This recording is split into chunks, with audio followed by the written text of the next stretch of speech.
Ang sexual health, ang kalusugang sexual ay hindi lamang dun sa masasarapan or mapapleasure ang isa't isa. Napakahalaga rin po yung safety. Dapat ligtas kayo sa sakit, respeto, kailangan informed decision.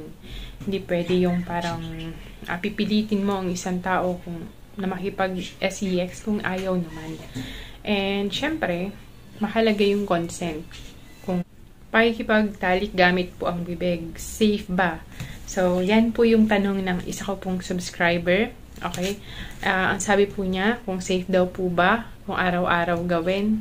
So, bagong lahat, ako po si Liz Nurse Organist. Isa po akong nurse na nagbibigay ng mga health advice. At ang mga topic ko po ay about sexual health, pagtigil sa yosi, alak, bawal na gamot, at marami pang iba. So, kung gusto niyo pong matuto tungkol sa mga topic na yan, i-browse nyo po yung mga previous videos ko po. So, tatalakayin po natin ngayon ay tinatawag na pakikipagtalik gamit ang bibig, tinatawag din pong cunnilingus. Ano po ba yung mga benefits, risk, at posibleng mga sakit na pwedeng makuha. Ito pong pakikipagtalik gamit ng bibig or cunnilingus ay isang form ng oral sex, kung saan ginagamit po yung bibig, labi, at saka yung dila para ma-stimulate po. Para ma-stimulate po yung isang babae. So, ang nagtanong po ay isang babae. So, yun nga po, no? So, ano nga po ba yung mga positive or pros nitong uri ng sex activity na ito? So, una lang sa lahat, it increases intimacy and trust between partners. Kung ang mag-partner, ang mag-asawa ay dumaraan po sa mga hard times, nag-aaway, nagkakasawaan. So, pwede po sila mag-experiment, i-try ang ganitong uri ng sex activity para lalong tumaas po yung bond nila sa isa't isa, titibay yung pagsasama. At syempre, it increases sexual satisfaction sa mga kababaihan. Ito po yung isang uri po ng para ma-achieve yung pleasure nang walang penetration. Okay po? So, as an additional, may suggestion na product po ako na pwede nyong bilhin sa Shopee. Ito po yung tinatawag na personal lubricants po na pwede nyong bilhin, na pwede nyong magamit, na safe, pwede nyong gamitin kapag nagsasagawa po ng mga oral sex po. Ito po ay flavored body safe lubricants po na pwede ninyong additional na magamit. Ililink ko na lang po sa description.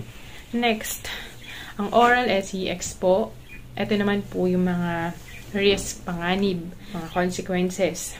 Una po sa lahat ay sexually transmitted infection. So, pwedeng mahawa ang isa't isa ng human papilloma virus, herpes simplex virus, gonorrhea, syphilis, chlamydia.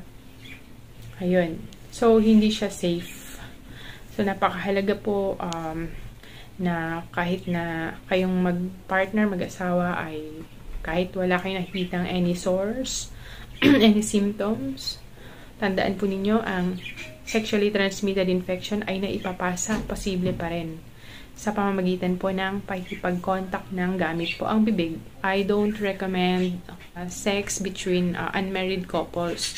So, sagrado po ang kasal, sagrado ang sex sa mga taong ikinasal lamang po ito, pinapayagan. So, ngayon, may mga suggestion po ako na kailangan po sana before going to sex, mas sigurado po natin na walang sakit ang isa't isa. Wala tayong sakit, wala ring sakit yung partner po natin. So, may mga ilang pwede nyong bilhin na mga test kit. Lalagay ko na lang po dito sa description ng video na pwede nyong bilhin para malaman kung positive po kayo sa mga ganitong uri ng sakit. Like alam ko meron po yung gonorrhea test kit or syphilis. Check nyo po sa description. So, paano ba maiwasan ng STI or sexually transmitted infection? So, mahalaga yung paggamit po ng dental dam. So, lalagay ko rin po yung itsura nito. Pwede nyo mabili sa Shopee. And, kung wala po kayong mabili na dental dam, pwede kayong gumamit ng condom na ikakat nyo lang po siya sa top and cut din nyo po yung side. And then, yun, pag naging square na siya, pwede nyo na pong gamitin na ilalagay nyo po dun sa genitalia ng isang babae, para matakpan po yung mga butas. Ano pa yung mga prevention para maiwas po kayo sa STI? Syempre, kung may mga sores, may mga sugat-sugat sa bibig, sa dila, o kaya sa mismong ari ng mga babae, so iwasan po ang ganitong uri ng SEX. Mahalaga yung open communication. Huwag maglilihim sa inyong partner. Okay, kailangan nag-uusap kayong lagi. Kung mayroon kayong nararamdaman, i-brought up nyo. And napakahalaga na kung may mga symptoms kayo, magpa-screening po kayo sa mga clinics, hospitals, mga yan. Katulad na sinabi ko po kanina, yung nabibili po na test kit na para malaman ninyo kung positive kayo sa ganitong uri na sakit. So, may mga couple na gusto yung ganitong ginagawa, meron namang hindi. So, napakahalaga bago ninyo gawin is kausapin nyo muna yung inyong partner, yung inyong mga asawa kung okay lang ba sa kanila ang oral SEX, and kung hindi is igalang po natin para iwas sa pag-aaway or hindi pagkakaintindihan.